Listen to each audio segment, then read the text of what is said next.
It was another night of success for Lionel Messi. Last night he grabbed the Copa America to go alongside his other achievements, but can Messi and Inter Miami survive the Wheel of Doom? This one is horrible. Are you ready?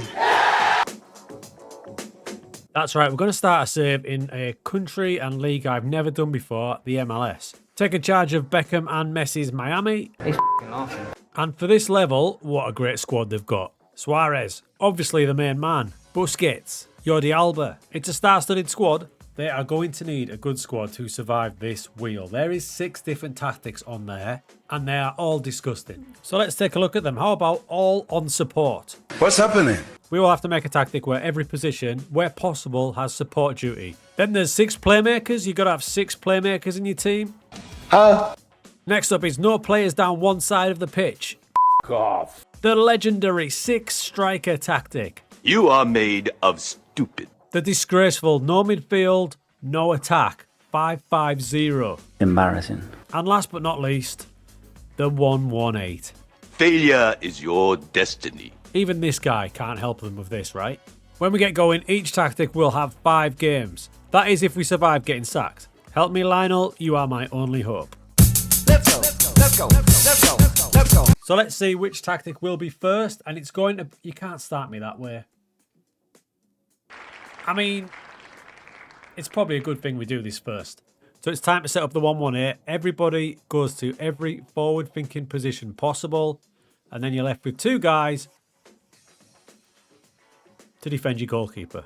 Big mistake, I think. I mean, I've done what I can here. There's Messi as the centrepiece with Suarez, but Jesus. Pre-season started off quite calm with a 4-2 defeat to Chicago, and then against Tigres it really started to crank up a little bit. Going forward, we are obviously a huge threat with so many bodies up there. However, when we lose the ball, we do have a problem. Sergio Busquets, elite player, can only do too much. He's facing off against the Legion of Doom. Over here we've got Demolition, and this guy all by himself fighting a one-man Royal Rumble as players come from everywhere. There's now 5 completely free in the box. Yeah. That one finished 9-6. Houston beat us 11-4. And in our next friendly, we lost 5-10. But the good news is they were just friendlies. So for the league campaign, I'm going to make some massive tweaks here. I mean, I'm not. I can't do anything. Okay, we started off with a 4-1 defeat to San Jose. That's not that bad, believe it or not. Then we had DC United at home. Gaps everywhere. I mean, they're having a field day here. But we've got attacking class, and there's Messi to Suarez. And they fought back, the little rascals. And we got a 6-6 draw. Then Colorado beat us, and we actually had the better of the match. But we got murdered by Charlotte 7-0. There's no excuse not to score with that formation. And in our final game with the 1-1-8, we got battered again. It's safe to say I'm not too sad to see that tactic go. Now it's time to go back to the wheel, and the next 5 matches we will be playing all support. Now this is one where we might be able to claw back a bit of confidence from the board. So for this one I went into the archives and all the way back to Football Manager 2022.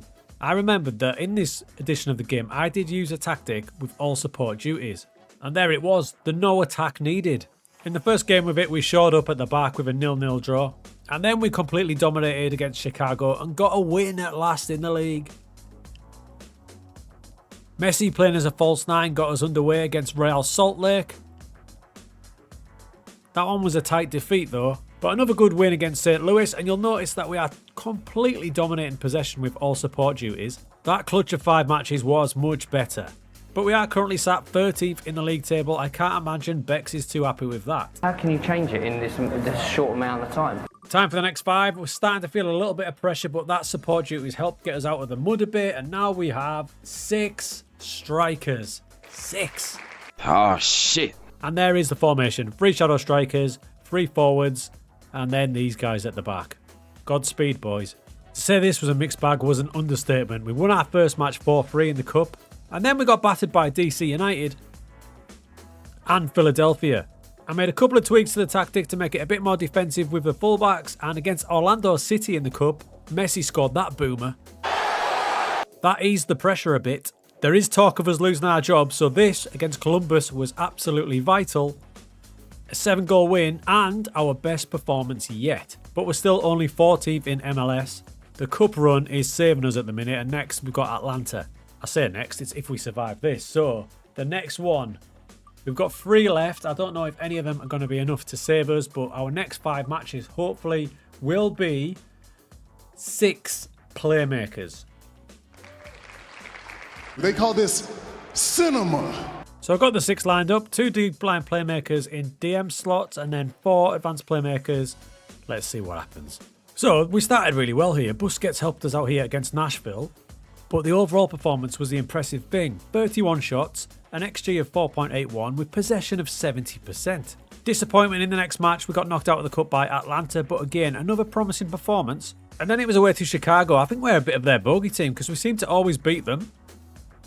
3-1 and another great performance, 67% possession, great overall average ratings.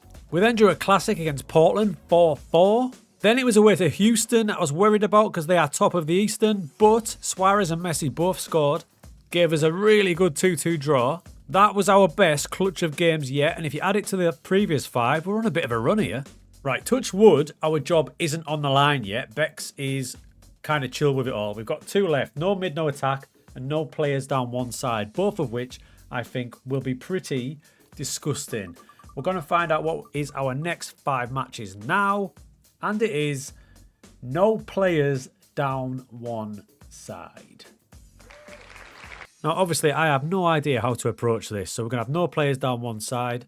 I'm going to use the right-hand side because we have Jordi Alba down one side, so we'll tuck this guy in, and we'll tuck this guy in initially, and now we're going to have a play around and try and make this make sense. 2,000 years later. So this is what we're going with. I thought the best course of action would be to take a tactic I know works and just slightly tweak it. So instead of a wing-back, I've got a wide centre-back on attack and a Carrilero to move across. But I am going to take away focus play down the right because that's just asking for trouble.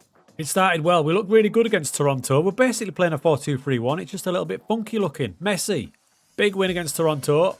Great average ratings for the team. Now, I knew this was starting to cook when Jordi Alba did that and got sent off against Sporting Kansas. That was after only 40 minutes. But despite that, we still went on to win the match. And deservedly so. Messi then scored twice against Montreal, making it 3 wins in a row with this formation. He then scored again against Philadelphia as we hit them for 6. That's 4 in a row. And then against New York City FC, Messi again. We've just won 5 straight matches. If you combine the last 3 tactics, look at the run we've been on. And we've shot up to 3rd in the conference. I can't believe what we just saw. 5 wins in a row with that formation. It worked a bloody treat. Having Messi helps, but still. That means we're pretty much safe now because we are 3rd in the conference and it's 5 games left to play. No midfield and no attack. But I won't lie to you, I am kind of gutted that this great run we've built with the last 3 tactics is about to be obliterated by this. So no midfield, no attack basically means I can have some defensive midfielders, but I can't have anybody past the halfway line. So I need to find something like that to make it work. So this is what we've came up with. I'm going to use Messi as a Secunde Volante because what else can I do? And this is wild, by the way. So we're going to use counter press, but look at this. The out of possession, I've gone for a much higher line just to get people over the pitch. That is nuts looking. I'm even going to go very attacking mentality, and I've never done that before. First match was Dallas. A penalty by Messi gave us a 1-0 win and a clean sheet. And then we got another against Toronto. I was expecting this formation to screw us over, but we managed to get another draw in our next match. And of the 5 matches, we actually only lost 1. Who would have thought that wouldn't get destroyed every match? I prayed for this and it happened. If you look where we started with the 1-1-8, and it wasn't the greatest start, was it? We progressively got better and better, and we've actually finished pretty respectably.